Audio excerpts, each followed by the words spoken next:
ഇത് നമ്മൾ ചെയ്യുന്നത് വളരെ എളുപ്പത്തിൽ ചെയ്യാൻ പറ്റുന്ന ഒരു വീനക്കിലുള്ള ബീഡ് വർക്കാണ്. അപ്പോൾ അതിനുവേണ്ടി നമ്മളിവിടെ എടുത്തേക്കുന്ന materials antique gold cut beads ആണിത്. അതുപോലെ റൗണ്ട് ബീഡാണ് കേട്ടോ, വൈറ്റ് കളറുള്ള പേൾ റൗണ്ട് ബീഡാണ്, സൈസ് നമ്പർ 3 ആണ്. പിന്നെ സീക്വൻസ്, ഗോൾഡൻ സീക്വൻസ്. അപ്പോൾ ഈ 3 ഐറ്റംസ് വെച്ചിട്ടാണ് ഇന്നത്തെ നമ്മുടെ വർക്ക് ചെയ്യുന്നത്. ഇതാണ് നമ്മൾ ചെയ്യുന്ന കുർത്തിയുടെ നെക്കിൻ്റെ പാറ്റേൺ. വി ഷേപ്പിൽ കുർത്തിയുടെ നെക്കൊന്ന് വരച്ചു കൊടുക്കുക. എന്നിട്ട് ഇവിടുന്ന് നമുക്ക് ഇങ്ങോട്ട് 1 ഇഞ്ച് അല്ലെങ്കിൽ 1.5 ഇഞ്ച് വെച്ചിട്ട് ഈ ഒരു പോർഷൻ വരെയും വരച്ചു കൊടുക്കുക കേട്ടോ. എന്നിട്ട് താഴേക്ക് വരുമ്പോൾ അത് 2 ഇഞ്ച് ആക്കണം. 2 ഇഞ്ച് ആക്കിയിട്ട് അതിൻ്റെ ലെങ്ത് എന്ന് വെച്ചാൽ ഷോൾഡറിൻ്റെ ഇവിടുന്ന് താഴെ വരെ ഒരു 13 ഇഞ്ചസ് ആണ് കേട്ടോ. അപ്പോൾ ഇവിടെ ഒരു ബോക്സ് പോലെ ആക്കി കൊടുക്കുക. എന്നിട്ട് അതിൻ്റെ ഉള്ളിൽ റൗണ്ട്സും അതുപോലെ ബീഡ്സും കൂടെ സ്കാറ്റർ ചെയ്ത് വരും കേട്ടോ. അപ്പോൾ അതാണ് അതിൻ്റെ വർക്ക് വരുന്നത്. പിന്നെ കുർത്തിയുടെ താഴെ വശത്ത് ഈ ഒരു വശത്ത് പ്ലീറ്റ്സ് ഇതുപോലെ ഉണ്ടാവും കേട്ടോ. അപ്പോൾ ആ കുർത്തിയുടെ ലുക്ക് അങ്ങനെയാണ്. ഞാനിവിടെ ക്ലോത്തിലേക്ക് വി നെക്കൊന്ന് വരച്ചിട്ടുണ്ട്. ഇനി നമുക്ക് ഇങ്ങോട്ട് ഓരോ ഇഞ്ച് ഞാനിവിടെ എടുക്കുന്നത് കേട്ടോ. അപ്പോൾ ഈ 2 വശത്ത് നമ്മൾ ഓരോ ഇഞ്ച് എടുത്തിട്ട് നമുക്കതൊന്ന് വി ഷേപ്പ് വരച്ചു കൊടുക്കാം.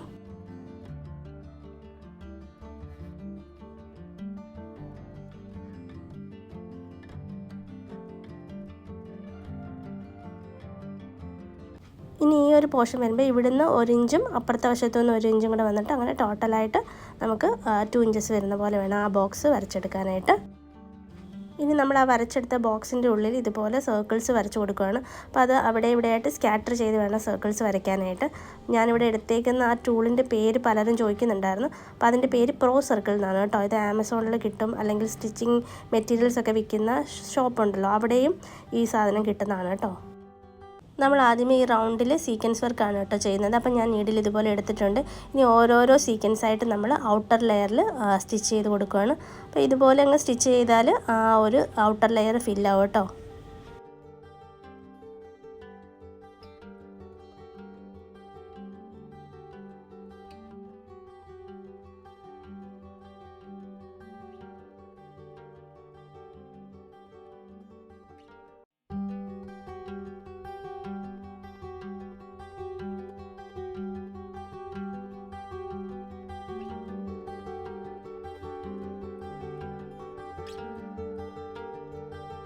ഇനി നീഡിൽ ഇതുപോലെ എടുക്കുക. എന്നിട്ട് അതിലേക്ക് നമുക്കുള്ള 8 റൗണ്ട് ബീഡ്, പേളിൻ്റെ റൗണ്ട് ബീഡ് ഉണ്ടല്ലോ, അത് നമ്മൾ ഇതിന് ചുറ്റുമായിട്ട് വെച്ച് കൊടുക്കുകയാണ്. അപ്പം ഈ ലാസ്റ്റ് ബീഡിൻ്റെ ഉള്ളിലൂടെ ഇതുപോലെ ഒന്ന് എടുത്തു കഴിയുമ്പോൾ അതൊന്ന് റൗണ്ട് ഷേപ്പിലേക്ക് വരും. ഇനി അതൊന്ന് ഫിക്സ് ചെയ്യുകയും കൂടെ ചെയ്ത് കൊടുത്താൽ മതി. ഇടയ്ക്കിടയ്ക്ക് ലോക്ക് സ്റ്റിച്ച് ചെയ്ത് ഫിക്സ് ചെയ്ത് കൊടുക്കാം.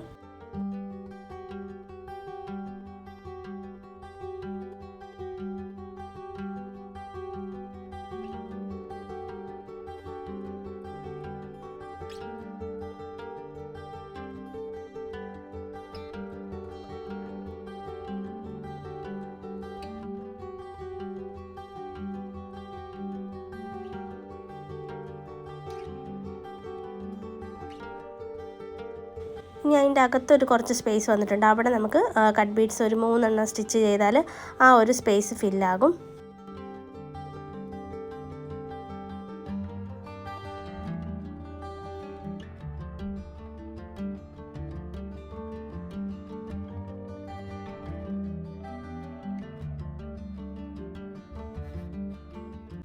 ഇപ്പം നമ്മൾ ചെയ്ത അതേപോലെ തന്നെയാണ് ബാക്കിയുള്ള റൗണ്ട്സും ചെയ്യേണ്ടത്.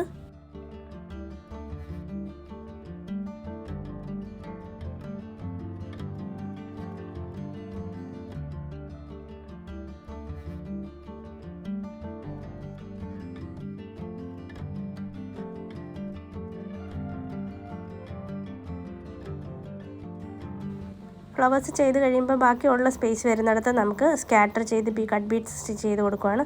അപ്പോൾ ഓരോരോ കട്ട് ബീഡ്സായിട്ട് ഇതുപോലെ അങ്ങ് സ്റ്റിച്ച് ചെയ്ത് കൊടുത്താൽ മതി.